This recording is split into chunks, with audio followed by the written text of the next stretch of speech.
За та бүхэнд энэ өдрийн мэнд хүргье. Энэ ерөнхий сайд орж ирсэн учраас би нэг захиас бас нэг ярианыхаа өмнө захиж хэлэх гэсэн.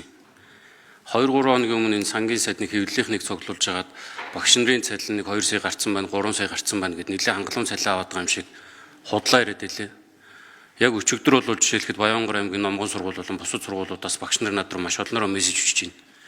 Гар дээрээ сая 200 мянган төгрөг авч чинь, сая 400 мянган төгрөг авч чинь, цалин нэмэгдүүлээд өгөөч гэж гуйж байна. Тэгэхдээ багш нартай хандаж хэлэхэд цалин нэмэгдэх асуудал дээр улсын хурлын гишүүд бол багш нарынхаа талд буюу цалин нэмүүлэх талд байгаа шүү.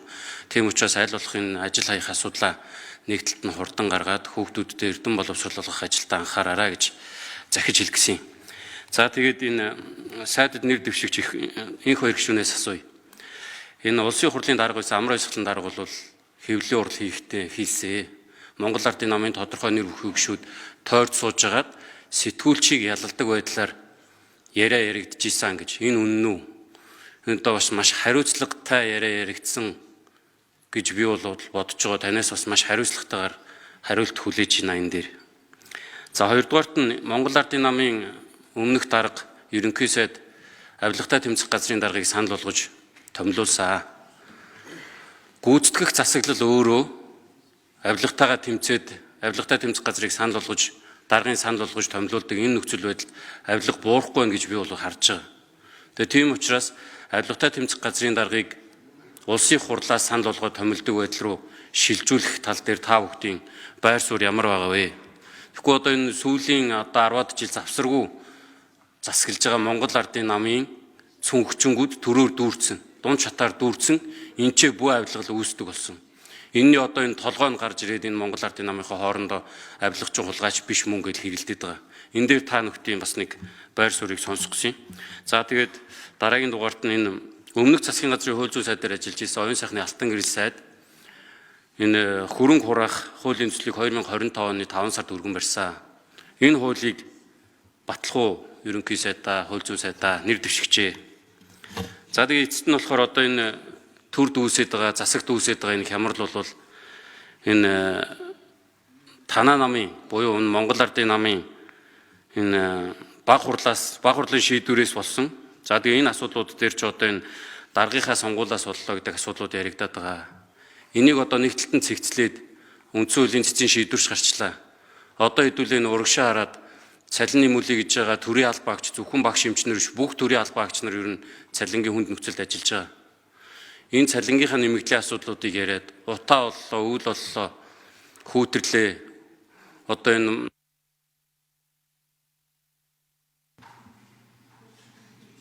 За ерөнхий сайд Гомжийн Зандан шатар хариулна. Довоогийн зөвхөн хэрэгшүүний асуултанд хариулъя. За Монгол Улсын үндсэн хуулийн 38 дугаар зүйлийн 2 дахь хэсгийн 7-д засгийн газар хүний эрх хэрэгжлөөг хамгаалах, нийгмийн дэг журмыг сахиулах, гэмт хэрэгтэд тэмцэх арга хэмжээ авч хэрэгжүүлэх, үндсэн бүр эрхийг хэрэгжүүлнэ гэж засгийн газрын бүр эрхийг томьёолсон байдаг. За хууль тогтоох эрх мэдэл бол хууль тогтоож, за түүнийг хууль биелүүлэх үрийг засгийн газар хариуцдаг. За энэ үндсэн хуулийн зарчмын хүрээнд үндсэн хуулийн нэмэлт өөрчлөлтийн дараа Монгол Улсын ерөнхийлөгч авилгатай тэмцэх газрын даргыг санал болгож улсын хурлаар томилдог байсныг өөрчилж одоо тэр үе чинь хонгил энэ төр үсээд байна ингээд засгийн газар ерөнхий сайд санал болгож авилгатай тэмцэх газрын даргыг томилдог болсон. 6 жилийн хугацаатай томилдог болсон. За энэ хуулийн өөрчлөлтийн дагуу өнгөрсөн он ч их санаж байна тийм ээ. Монгол Улсын хурлаас өмнөх засгийн газрын үед авилгатай тэмцэх газрын даргыг 6 жилийн хугацаагаар томилсон. Энэ бол томилгооны хариуцлага, томилгооны доктортой байдлыг хангасан энэ хэн нэгнээс хамаардаггүй бие даасан хараат ус авилгатай тэмцэх газар үйл ажиллагаа явуулахын тулд ямар ч ерөнхий сайд томилгдсон түүнээс үл хараат байсан байдлаар авилгатай тэмцэх үйл ажиллагаа зохион байгуулахын тулд 6 жилийн хугацаар томилдог болсон юм байна.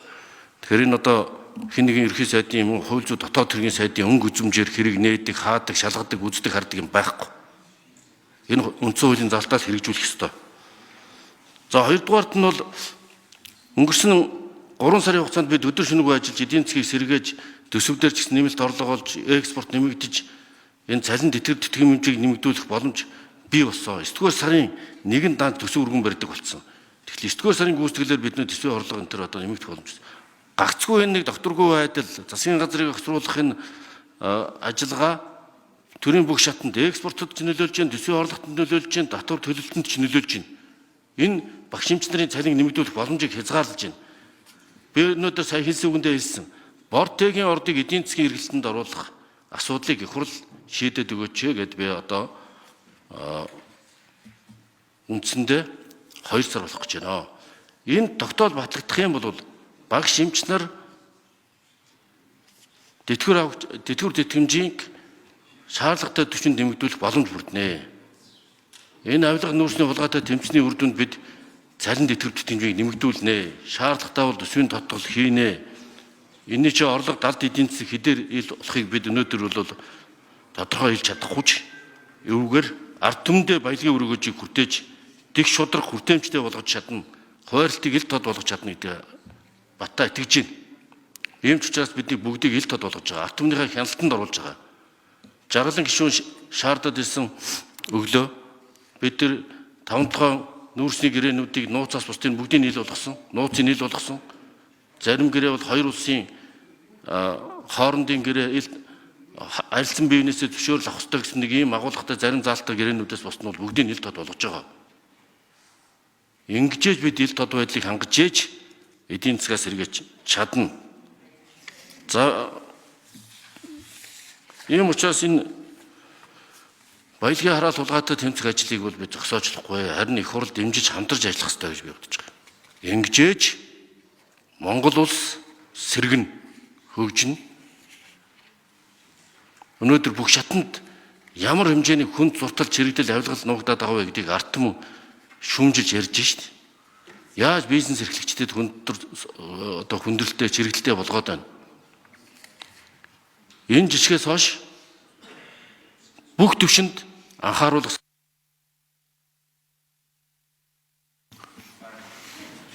За одоо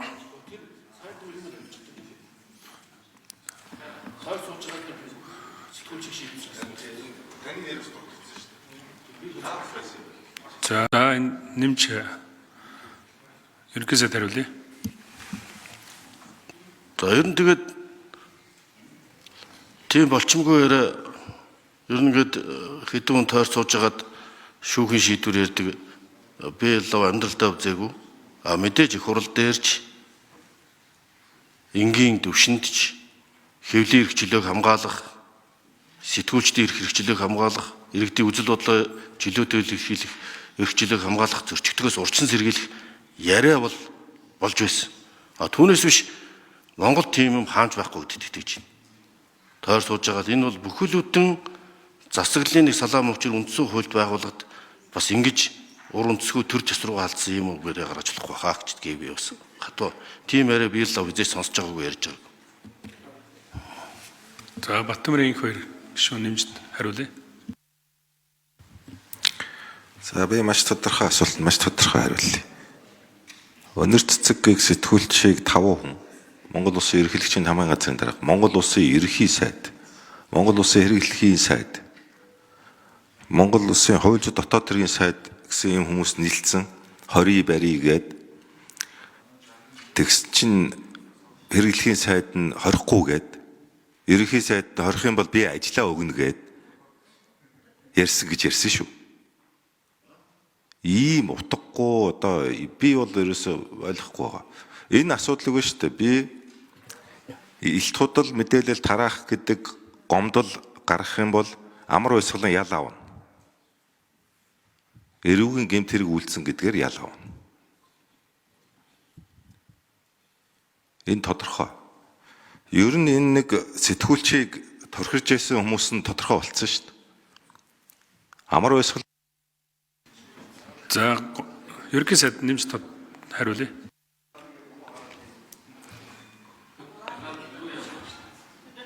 За оюун сайхны алтан гэрэл сайдын өргөн мэдүүлсэн хууль улсын их хурл дээр өргөн баригдсан хэлцүүлэгж байгаа гэж ойлгож байгаа. Засгийн газар хууль баталдаггүй гэдгийг би сая тодруулж хэлсэн.